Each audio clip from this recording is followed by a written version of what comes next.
Bizarrely enough, by study, we kind of know that if you have $1 million or more in retirement, that you're probably going to die with 2 to 3 times that same amount. So for some people who've prepared really well for retirement, they worry about running out or spending through.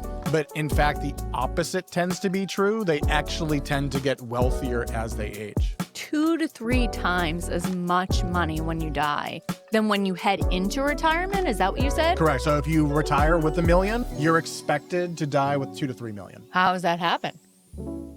Hey, everybody. Today we're talking about regrets. You got them? Let's talk about them. Life's too short to be living with regret, Jess. That is absolutely true. And you think you've made it to the promised land. It's time to retire.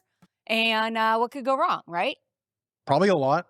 Okay, well, that's maybe more of a realistic purview on things. But let's talk about the biggest regret in retirement today and talk to people about what that is. We've talked before about the biggest fear in retirement, and that's outliving your money, Sure. right?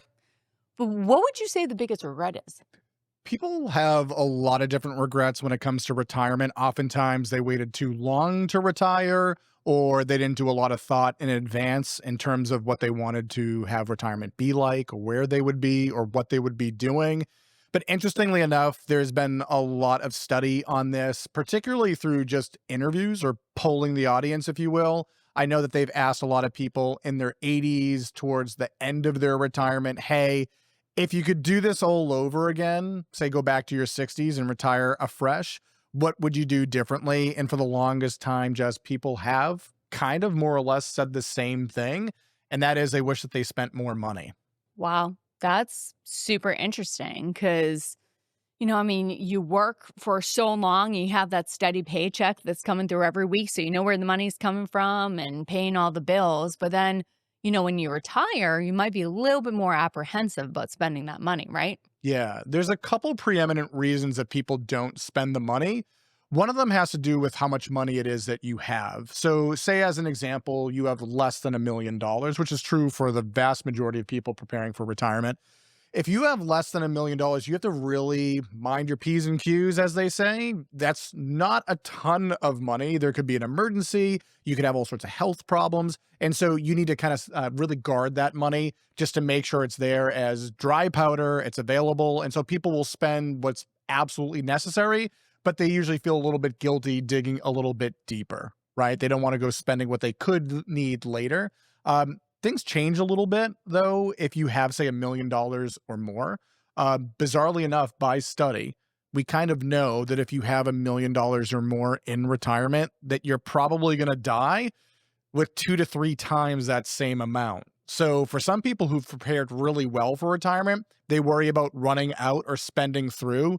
But in fact, the opposite tends to be true. They actually tend to get wealthier as they age. 2 to 3 times as much money when you die than when you head into retirement? Is that what you said? Correct. So if you retire with $1 million, Yeah. you're expected to die with 2 to 3 million. How does that happen? So one reason, money is really good at multiplying itself. So if I have, say, $2 million and I'm investing it, and let's round some numbers here to make the math a little bit easy. If I'm getting a 10% rate of return on $2 million, that means I'm getting $200,000 in just interest alone. Was it Edison that said about compounding interest is like the 8th wonder of the world? I don't think that was Edison. Okay, well, I'm giving him credit right now for it. But compounding interest is pretty amazing, though, right? Sure. Yeah. So I think it was, and I'm going to blow no, this one you too. guess. You got to be on public record with who this is. Einstein. Okay, I like Edison better, but go on. Either that or Ben Franklin. He said a lot of smart stuff. You don't get multiple guess. In any case, so let's suppose I have $2 million and I'm getting 10% interest every single year. That's $200,000. Most people don't need $200,000 a year to live happily ever after. Now, as I say this, I'm sure you're thinking, I could spend that money, and maybe you could for a year or two. But if your debts are paid off and you've taken all the bucket list vacations, certainly as you get a little bit older, it becomes harder and harder to spend that money. You just don't need that kind of dough. So let's say that you have $200,000 of interest, but you just need half of it. Well, you spend $100,000. What happens to the other $100,000? You keep it invested and it keeps growing and compounding. So if you're not going to spend all of your interest at $1 million or more, that $1 million is just going to get bigger if you're not spending through it. But, this is a regret of people. So they wish that they actually spent more money than they Correct. did. Yeah. So what did they miss out on? Well, you can miss out on a lot. So you miss out predominantly on times, particularly time when you're healthy. So when we plan for retirement, most people plan for 20 or 30 years. But one of the things you have to think about is how many of those years are going to be my best, most qualitative years where I have my energy, my health. Oh, right. Don't they call it like the go, slow go, no go? Yeah. So you have your go years. That's where you're just doing everything that you dreamed about doing in retirement. Slow go is where you're thinking to yourself, I don't know if I want to get back on that plane. My knees kind of hurt. There's not a lot of space between the rows. I never sleep good at the hotel. Yeah. No go is, I don't know. You're choosing what flavor of Jell-O to eat between naps. Okay. It's living real local. Yeah. So I think some of the regret is, particularly when they're interviewing people who are in the slow or no-go years, is they say, I wish I'd spent more money when I was in my go years. Yeah, but I think the big, monster that kind of, sits on everybody's like shoulder in the back of your head is what if I need that money for a healthcare event, or what if the economy crashes, like all the what ifs in life. So how do you spend the money and know that you're not going to run out of it? So you don't. And what if is a really big factor in all of this. So take as an example, let's say you have a healthy attitude, you're in your go years, you've saved a bunch of money, you have $1 million or more, and you think to yourself, you know what? Maybe I should go buck wild here. I got a bunch of things I want to do around the house, some trips I want to take. I could take the kids with me, but then you're going to hear a little whisper or voice in your ear. What if the market crashes, right? What if I have a health event? What if there's an emergency in my family and one of the kids needs bailing out because they lose their job?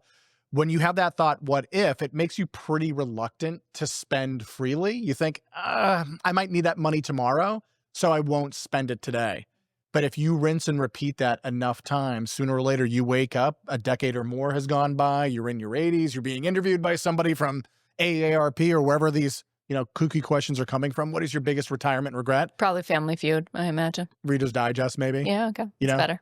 And you say to yourself, I wish I had spent more money. Yeah. And that's on the other end, I think sometimes regret-wise, of a lot of what ifs that you gave into.